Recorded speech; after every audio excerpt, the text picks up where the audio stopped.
All right, today we're jumping right back into the wizarding world for Harry Potter's second year at Hogwarts. And let me tell you, it is a wild ride.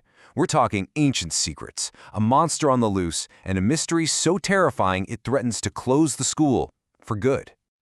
The Chamber of Secrets has been opened. Enemies of the heir, beware.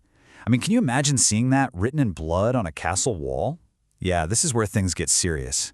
It's the return of a dark legend, and it kicks off a whole year of fear and suspicion. Something old and something very, very deadly is back at Hogwarts. So the crazy thing is, the trouble starts before Harry even makes it back to school. This little house elf, Dobby, just shows up in his room, freaking out, begging him not to go back to Hogwarts. Of course, Harry doesn't listen. I mean, would you? But pretty soon, he realizes why Dobby was so scared.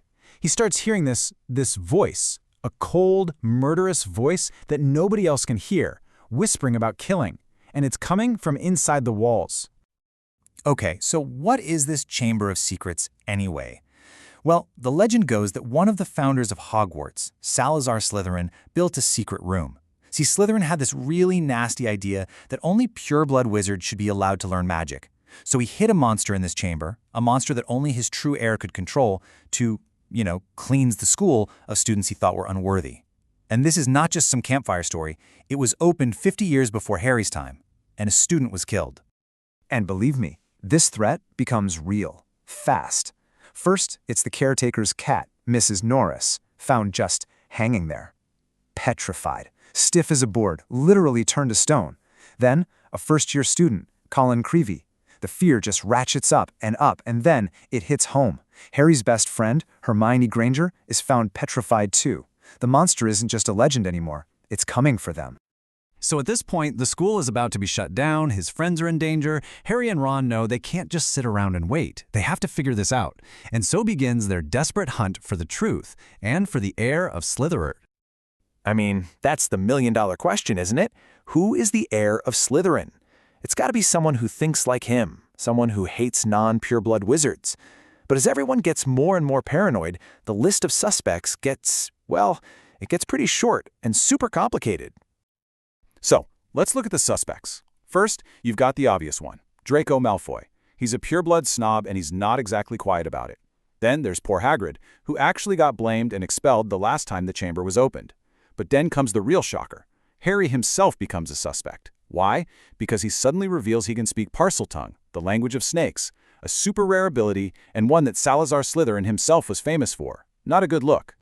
So just as everyone is starting to point the finger at Harry, he finds something, an old enchanted diary. And you think, great, a clue. But this diary doesn't give him answers. Instead, it pulls him, literally, into the past, into a memory that seems to prove Hagrid was the culprit all along. Yeah, this is no ordinary diary. Harry figures out he can write in it, and its owner, a guy named Tom Riddle, writes back. Riddle shows Harry this memory from 50 years ago, and in it, he seemingly catches Hagrid red-handed unleashing a monster. It looks like case closed, right?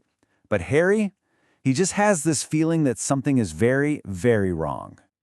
And just when you think it can't get any worse, it does. Ron's little sister, Ginny Weasley, is taken, dragged down into the chamber.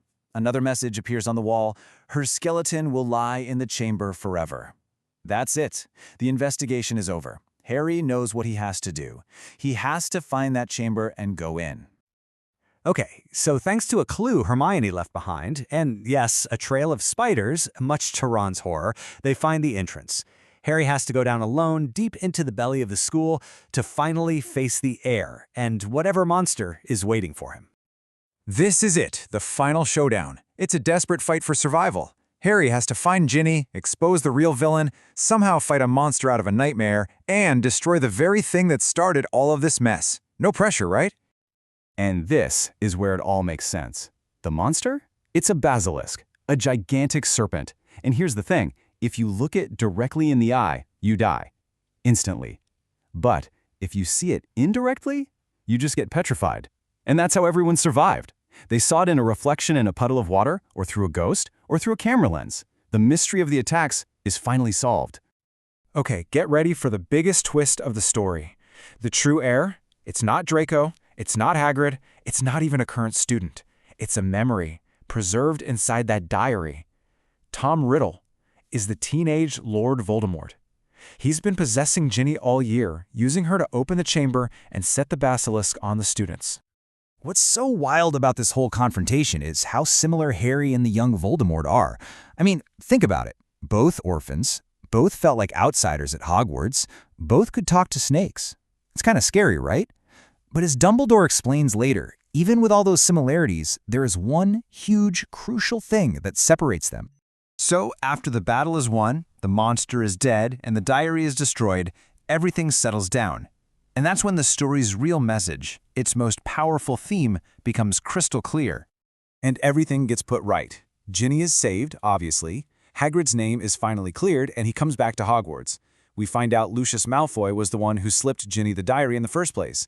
And in this perfect little moment of justice, Harry tricks Lucius into freeing Dobby, the house elf who tried to warn him from the very beginning. This is the line that sums it all up. The wisdom Dumbledore gives to Harry. It is not our abilities that show what we truly are. It is our choices. Harry was so scared that being a Parselmouth made him like Voldemort, that it made him evil. But Dumbledore makes it clear, no, that's just an ability. What matters is that he chose friendship, he chose bravery, he chose to be in Gryffindor.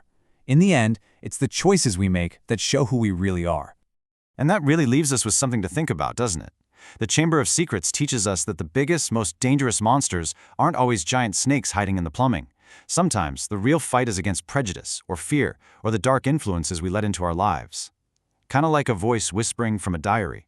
It makes you wonder, what are the most important battles we fight? The ones against monsters out there or the ones we fight inside ourselves?